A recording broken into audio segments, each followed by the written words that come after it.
అంతేకాదు రైతుల బాధలు పట్టని అసమర్థ సీఎం అంట. రైతుల బాధలు జగన్మోహన్ రెడ్డి గారికి పట్టవా?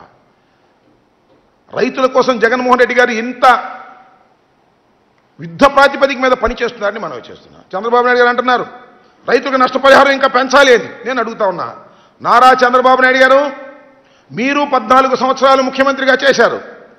మీ సందర్భంలో కూడా, మీరున్నటువంటి సందర్భంలో కూడా తుఫాన్లు వచ్చాయి, నష్టాలు జరిగాయి. మీరు ఎంత ఇచ్చారు? మీ వాళ్ళు ఎంత ఇస్తున్నాం రైతులకి? ఒకసారి ఆలోచించమని మనం చేస్తున్నాం.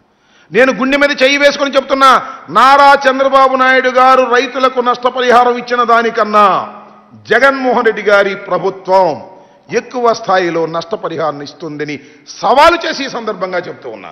చంద్రబాబు నాయుడు గారు చెప్పమనండి, మేము వాళ్ళ హెక్టార్కి 17,000 రూపాయలు ఇస్తున్నాం, అరటికైతే 25,000 రూపాయలు హెక్టార్కి ఇస్తున్నాం. మీ సమయంలో ఇవ్వలేదు, మీ జీవో అది కాదు, మా జీవోని మేము మళ్ళా రీసెంట్గానే మార్చి ఎన్హాన్స్ చేసినటువంటి సందర్భం. రైతులకు మేలు జరగాలని, రైతులకు నష్టం జరిగిందంతా ఒకసారి పూడ్చలేము. చన్నీళ్లకు వేడి నీళ్లుగా సహాయంగా ఇవ్వాలి ఉదారంగా అని భావించేటటువంటి జగన్మోహన్ రెడ్డి గారంట రైతు బాధలు పట్టించుకొని అసమర్థ సీఎం అట. రైతు బాధలు పట్టించుకున్నటువంటి సమర్థ సీఎం ఏమో చంద్రబాబు నాయుడు గారంట. ఏమన్నాడు? అసలు వ్యవసాయమే దండుగా అనేటువంటి చెప్పినటువంటి పెద్ద మనిషి, ఐటీనే ప్రధానమని భావించినటువంటి పెద్ద మనిషి, ఆయన గురించి డప్పాలు కొట్టుకోవడానికి మాత్రమే ఇది రాసేటటువంటి పరిస్థితిలో ఉన్నారు. ఇది నేను మనవి చేస్తున్నా చాలా చిత్తశుద్ధిగా. ఎవరైతే ఈ మిగ్జామ్ తుఫానులో నష్టపోయినటువంటి రైతాంగానికి, వరి రైతు కానీ, అరటి తోటల రైతు కానీ, పసుపు రైతు కానీ, మరొక రైతు ఏ పంటకు నష్టం జరిగినా ఆ నష్టాన్ని మొత్తాన్ని పూడ్చలేకపోయినా కొంత మేరకు ఆ నష్టాన్ని పూడ్చాలని తాపత్రయపడుతున్నటువంటి వ్యక్తి జగన్మోహన్ రెడ్డి. అలాంటి జగన్మోహన్ రెడ్డి గారి మీద రైతు బాధలు పట్టని అసమర్థ సీఎం అని రాసి సునకానందాన్ని పొందే పరిస్థితిలో చంద్రబాబు నాయుడు గారు, రామోజీరావు గారు ఉండటం చాలా దురదృష్టకరమని కూడా ఈ సందర్భంగా నేను మనవి చేస్తున్నాను.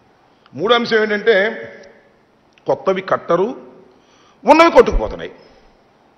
ప్రాజెక్టులు కొత్తవేమో కట్టరట, ఉన్న ప్రాజెక్టులేమో కొట్టుకుపోతున్నాయట.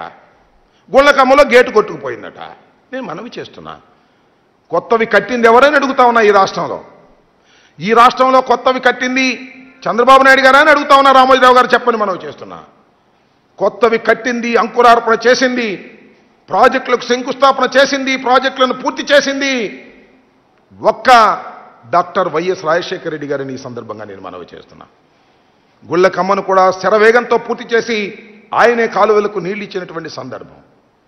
పులిచింతలను కూడా ఆయనే ప్రారంభించి, కోర్స్ అది స్టార్ట్ అయ్యేసరికి మళ్ళా రాజశేఖర రెడ్డి గారు మరణించారు, మళ్ళీ కాంగ్రెస్ ప్రభుత్వమే దాన్ని ప్రారంభించిందని కూడా ఈ సందర్భంగా నేను మనవి చేస్తున్నా.